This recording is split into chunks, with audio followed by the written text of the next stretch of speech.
Ini kan aku ki ya hidupku sudah tergantung kepada Bu Kesi. Dadi ngopo lek nek Bu Kesi, aku wis bingung. Aku rekae ke Bu Kesi ki lak ning kampus. Aku tak gawono dhuwit, Bu. Gawane dhuwit pirang-pirang, aku tak ning mall. Tekan mall ya bingung. Akhirnya mulai ora tuku apa-apa. Dalang ning endi ae tanpa Bu Kesi, wayang aku akan hambar tidak ada rasanya. Iya, cocok. Iya. Percaya ora, Pak? Percatus malah kula. Ayo, aja percaya wong aku dhewe ora percaya. Kapan nggih kula ngoten niku nggih, Pak? Ora sah kesusu, ora sah kesusu. Nggih mboten maksudnya dihormati ngoten niku lho terus wong wedoke niku disayang sepenuh hati, setulus-tulusnya niku Pak. Kapan kula, Pak? Ya ndang kok nduk ndang. Aja ngono kuwi omonganmu mari bingung wong pirang-pirang. Nyatane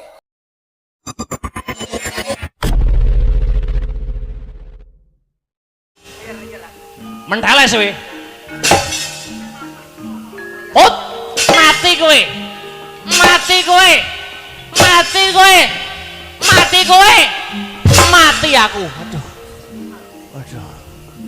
Antep tanganmu, Man. Waduh. Waduh. Waduh. Hot. Iya. Ho. Hi. Ho. Ha. Hit. Hit. Wow. Hut. Wah. Kowe dian kowe. Ya. Ah. Hut. Hut. Hut. Ha. Ha. Wes. Wow. Kowe dian. Aduh.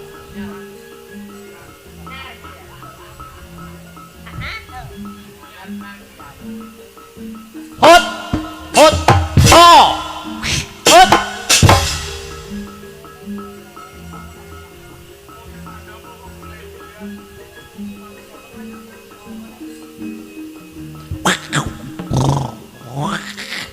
Hot, edian. Oh. Kowe nek karo bojomu apa ya nek numpaki ngono ki, Man?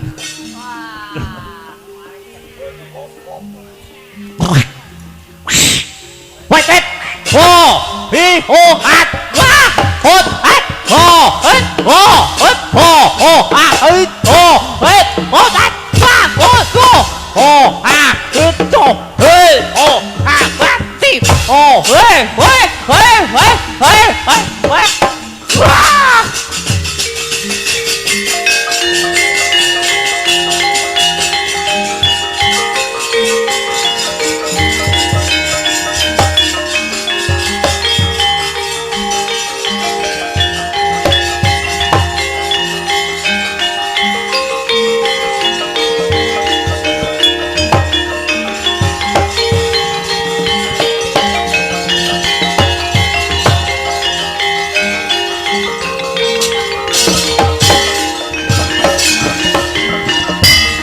Kabrabak suruh kabranang geget waja mlintir gumbala sugal wijiling sabda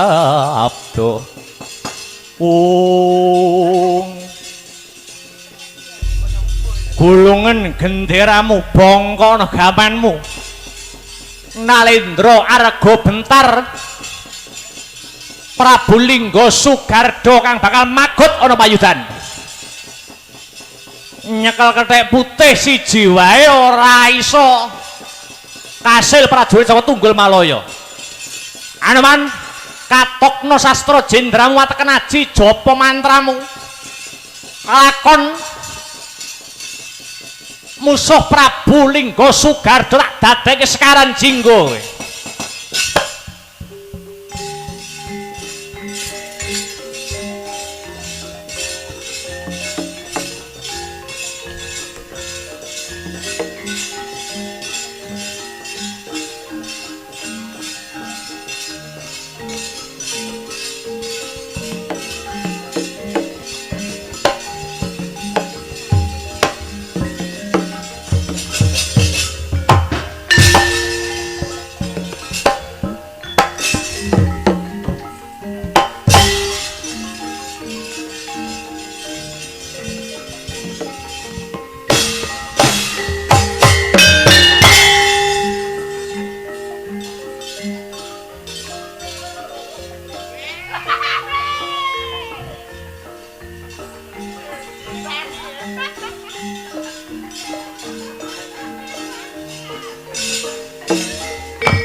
Wahaha. Wanara Seta iki sing mendelongake barisan Tunggul Malaya. Iki ratune. Sawa jenengmu? Linggol Sugardo. Maju yen pengen dadi pakan gagak batangmu. Edan. But wes jirolu ambruk kowe.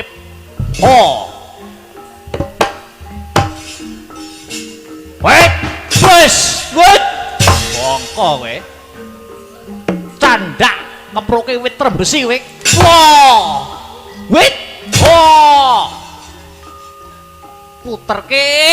Oh, jejeg sikil guri. Wah. Oh.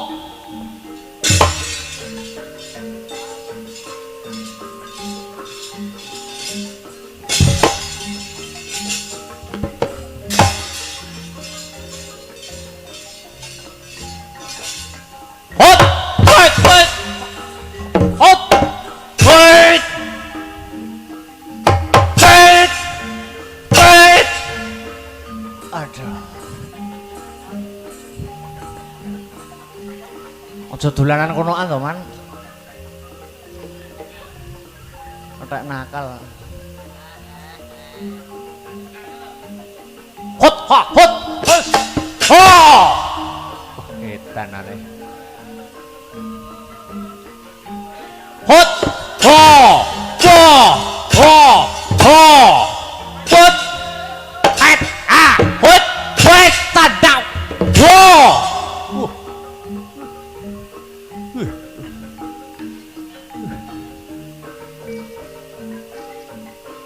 Wet. Tuh. Wo. Wo. Wo.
Bocah Madukara si Janaka. Lho inggih Koko Prabu. Katon saka jaiting netramu kowe lagi nandhang Dukita napa Yayi? Kapejahana-pun Rayi Kang Madukara. Lho ana apa? Kula dipun pegat. Karo sapa? Kalih garwa kula. Garwa sing ndi? Garwa akeh kok.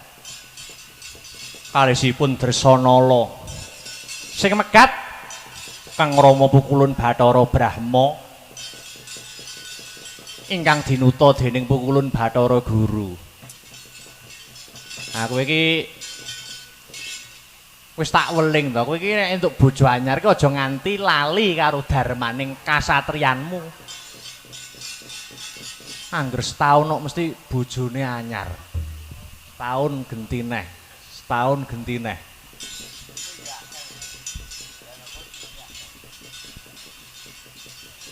Aja lali nganti darmaning kasatriyanmu. Wis wong nandur becik kuwi bakal panen becik, wong nandur ala bakal tukul ala. Entenono trontong-trontong pepadang Janaka.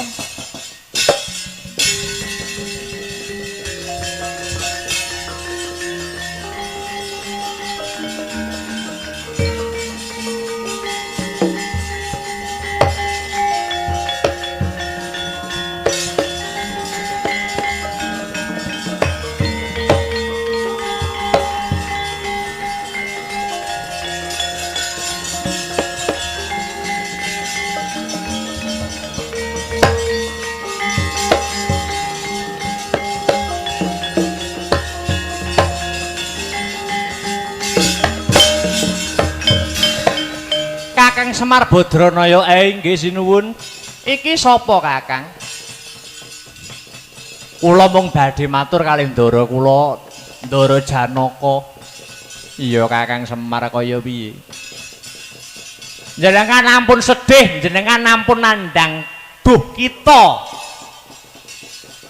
Niki teng wingking kula niki putra jenengan, woh katresnaning antaraning jenengan kalian Dewi Dresanala. Aduh anakku lanang.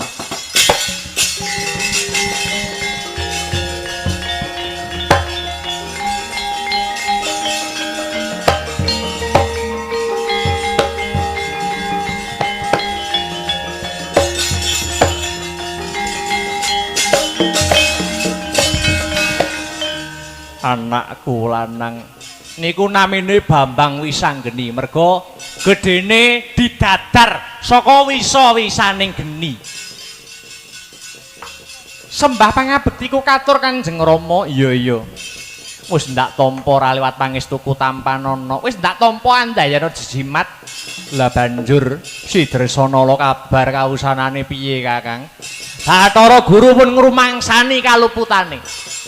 Jenengan tututi teng Tunggul Malaya, jenengan rebut Kang Garwa Dresanala Gus. Iya Kakang Semar ngestake dawuhmu.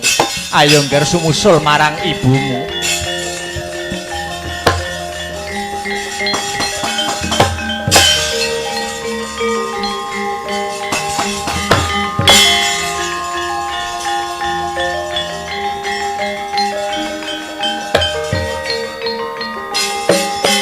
Wale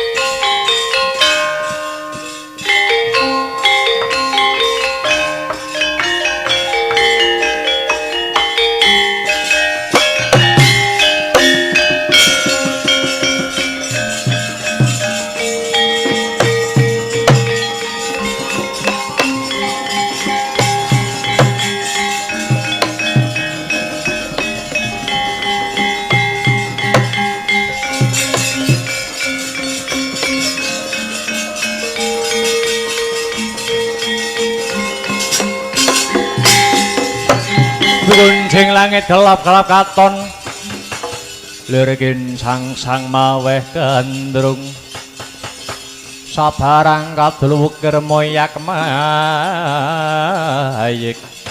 ora sah dadak kowe tansah mikirake si Janaka. Aku Dewa Srani kang bakal nglegani kowe nduk Cahayu. Gagah-gagah aku, sugih-sugih aku. Mara gage madhep rene nduk bocah ayu. Kowe madhep rene sedela karo mesem sithik wis marem rasaku. Nduk Dresanala, Cahayu. Janaka ki mung satriya, ora kaya aku. Aku iki ratu kondang. Aku iki ratu kondang. Bah Ratu, Bah Jack, Bah As. Piye to iki? Ora gathuk. Terus ana lho. Yen kowe sok-sok jual mahal, kowe tak rudo paripeksa dina iki.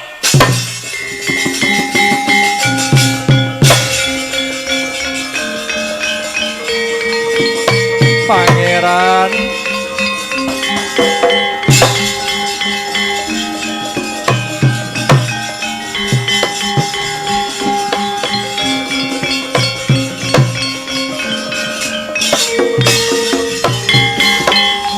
Kakang Janaka ayo. Kelakon garwa Dewi Tresna wis bengkah dadane Janaka. Ayo cobanen kasektenku nyoh tampan ana.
Putu Prabu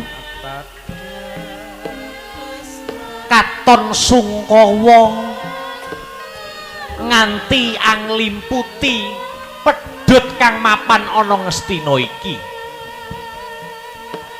yen keni winedare ngakathah mara gage matura klawan Paneyang apa sing dadi ruweting pikirmu mbok menawa Paneyang bisa madhangake Kanjeng Eyang rinten pantaraning dalu wonten wonten ingkang kula penggalih inggih namung tumapaking perang Bharatayuda Jaya Binangun kula namung ngimpi sajroning perang Bharatayuda Jaya Binangun negara Ngastina kenging banjir bandang yang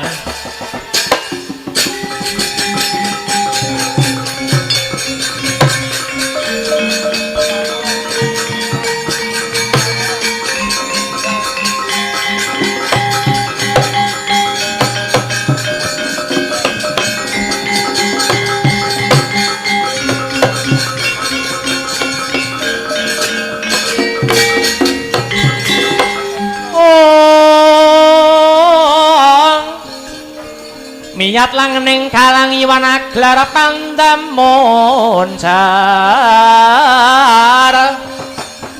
ong tinon lir kekonang surem sorotetan padang kasor lan pajaring purnameng gegono dasare mangsa katiga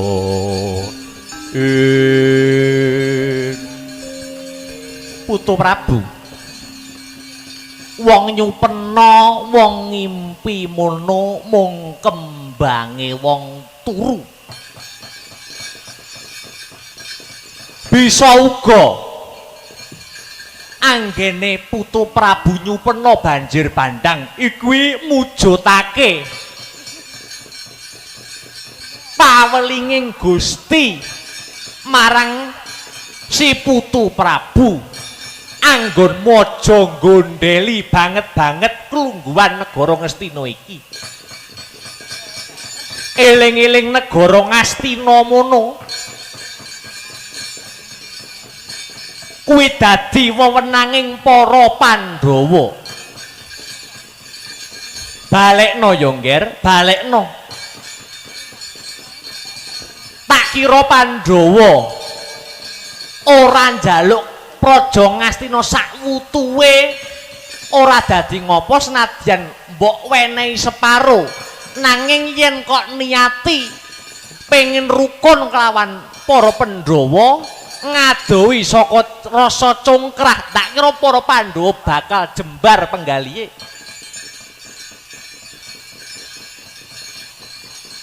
Paduka sak Kurawa sak para Pandhawa kuwi trah wiyasa. Yen nganti trah wiyasa padha congkrah nganti sok kapan rampunge Putu Prabu.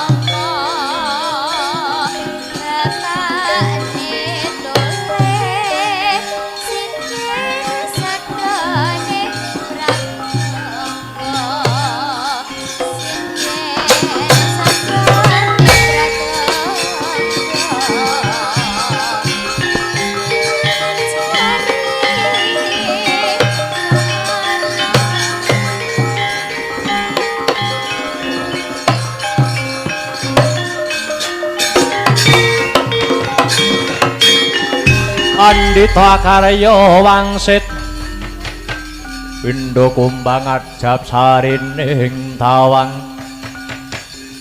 susuh ngangin ngendi nggone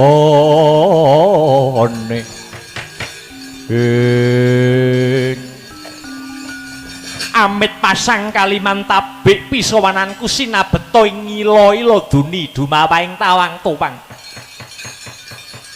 Sang Prabu ditepungke wae. Aku Nalendra saka negara Parangake. Jenengku Prabu Manik Maninten.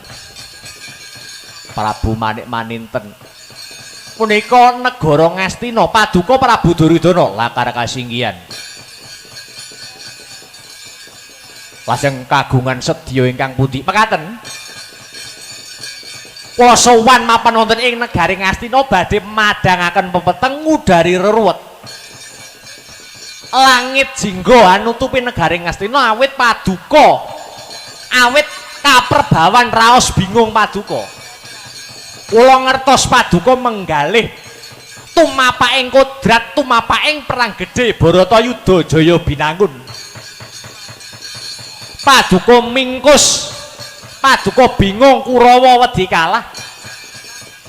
Saya-saya paduka nyupena Ngastina ketaman banjir bandang. Sinuwun cara Prabu Manik Maninten sedumuk bathuk senyari bumi. Negari Ngastina ampun diculke mawon cul dhateng para Pandhawa. Prabu Manik Maninten dhateng mriki namung badhe pidak jempol suwita dhateng jengandika sinuwun Prabu Duryudana. Kula ingkang sagah dados cagak minangka tuwak ampun ngantos rontok siraping negari Ngastina. Kula bidal enjing surup surya ora iso ngrentengi sirahe Pandhawa aja celuk Manik Maninten.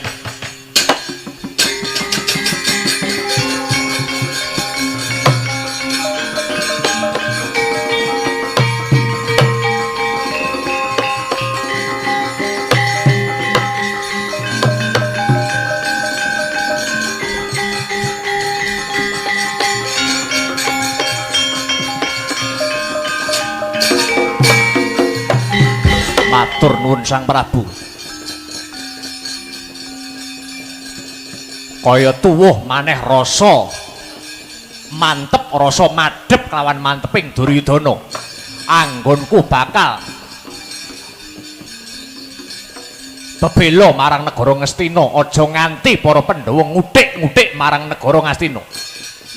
Negara Ngastina bakal dilungguhi dening para Pandhawa yen sirahe Duryudana wis bosok koklok rubung laler, Nger.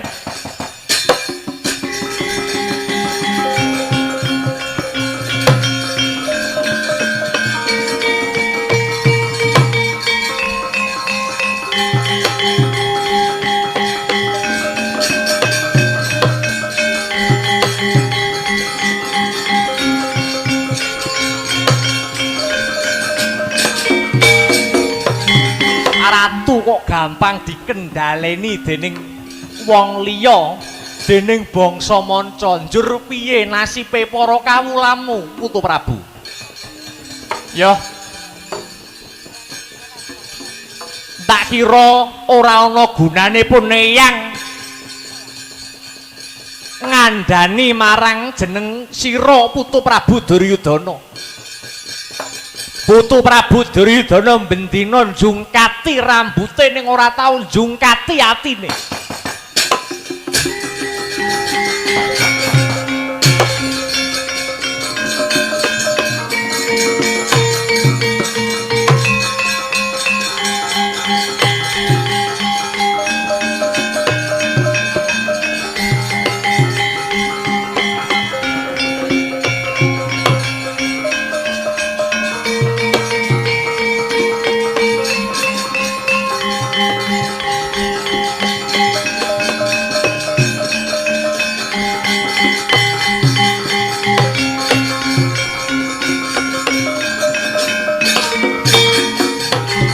Perwara manguswamya ngambreng ati karonaning kaswase ning marga mamalatgung ben ora tangling wisanggeni.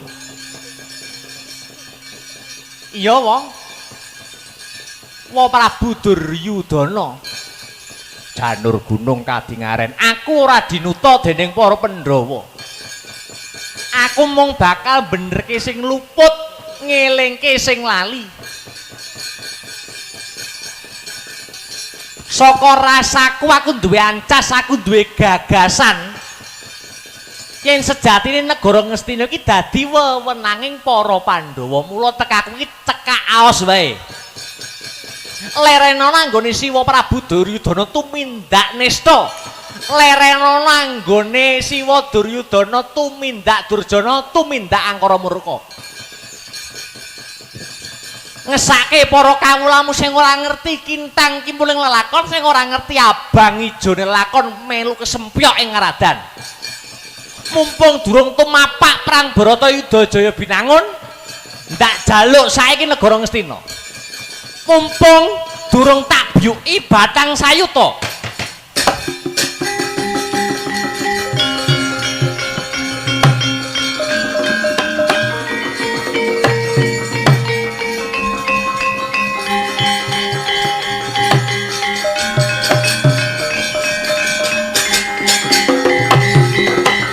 Sapa iki?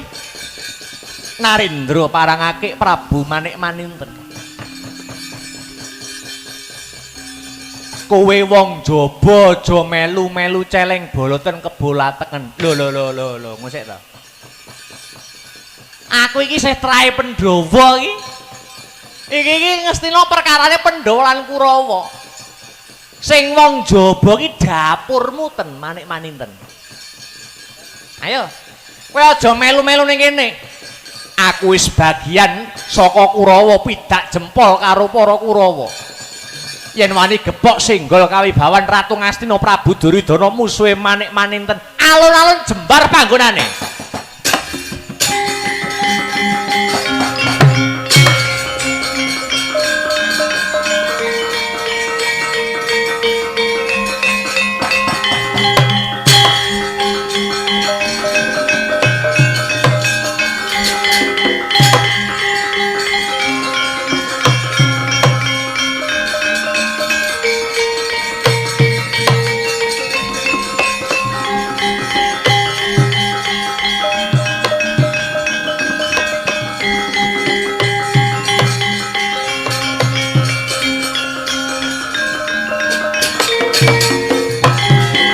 hina semubang iwang aruna katinetrane nganggo rapuk sabdaning kukila ringkane goro saketer kini donganing kunglir wuwu sing pinipanca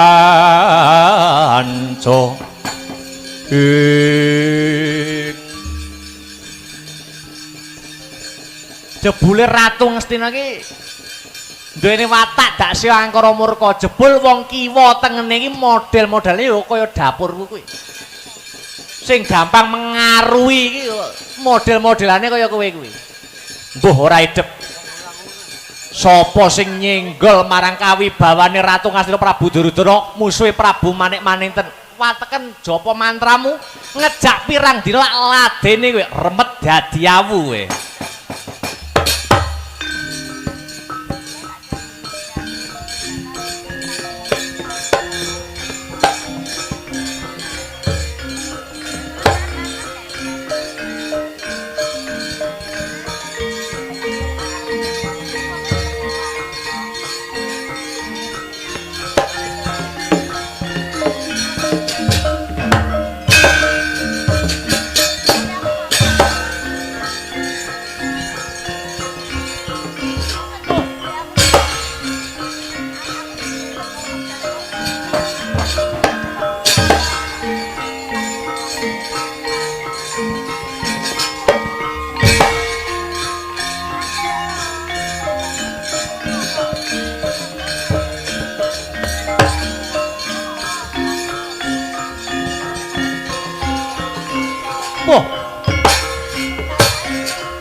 kendang kapracondang risang radyan wisanggeni kena dayaning jemparing Prabu manik-maninten saking negari Parangake kendange Raden Wisanggeni tumibeng wonten kayangan alang-alang kumitir ya kayangan ngundarandir bawana risang padha winenang paring usada satemah waluya jati temah nirmala Raden Wisanggeni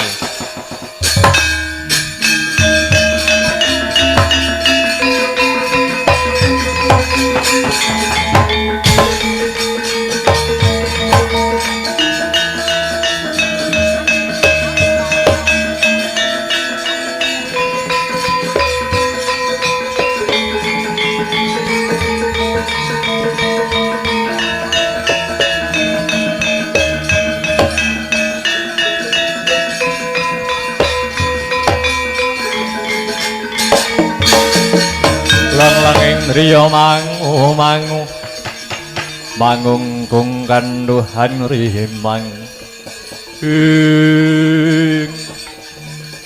Kaki Wisanggeni kula wonten dawuh pukulun sira wis waluya jati temah nirmala awit jeneng kita lair aning ngarca padha nganti tekan saiki kita Kaki Wisanggeni satriya kang kandel satriya kang kendel satriya kang wani bebela marang kautaman ing lajering bebener wani ngelingke para sentananing praja para nayakaning praja kang luput singlar marang angger-anggering kautaman ora mung para nayaka praja nanging dewa wae yen kleru wani kok elingke ulun bakal paring kanugrahan wujute Wahyu Gada Inten. Wahyu Gada Inten kapérang ana loro ya kuwi. Wahyu Gada Inten kang wujud lan kang ora wujud. Kang ora wujud ya kuwi kanugrahan kang bakal ingsun paringake marang jeneng kita. Lan kang wujud bakal sun paringake marang jeneng kita sok nalika arepe perang Barata Yuda Jaya binangun kinarya pangruwating Betari Durga lan Bathara Kala tampanana wujuding Gada Inten kanugrahan iki Wisanggeni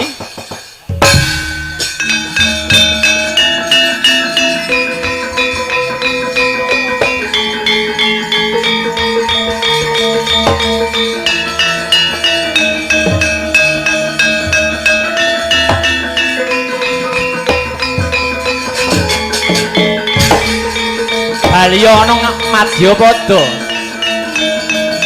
terus nanggonmu darmake darmaning kasatriyan marang para bebrayan agung nyuwun pamit kulun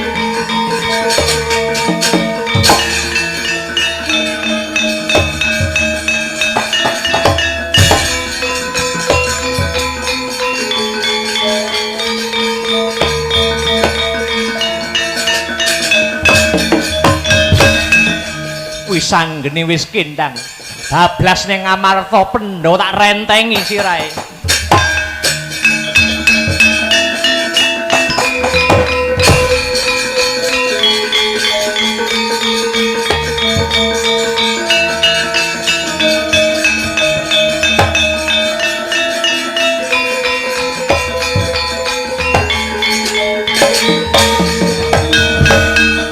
iki sapa Ratu Parangake Prabu Manik-maninten. Aku panengah Pandhawa Satriya Madukara Raden Arjuna. Anakmu Wisanggeni tak kendhangke. Apa dosa kelawan keluputane? Ora usah dadak takon apa dosa keluputane. Nungkula para Pandhawa Ngamarta balak dadekke negara jajan cangkem apa ngono kuwi.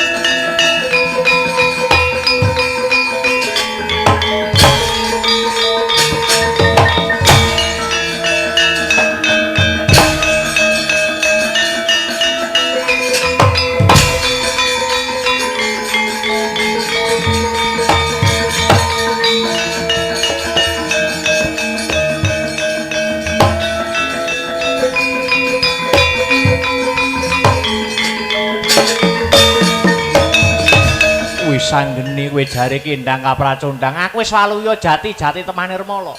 Sapa sing ngamuk ning Ngamarta Prabu Manik Maninten? Ora tuparangake. Aku wis ngerti sapa sejatine kae.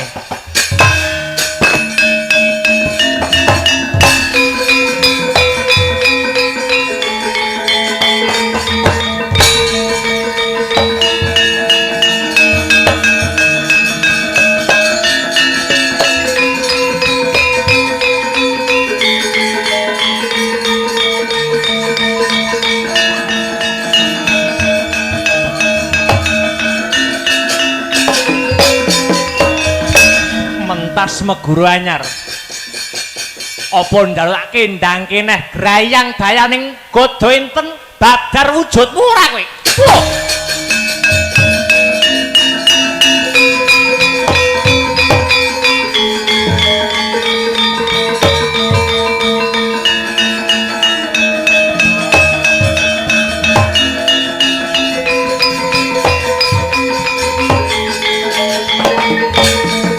Yata larupa saking Gudha Sagara Kala yen tanamutusa Sang Sri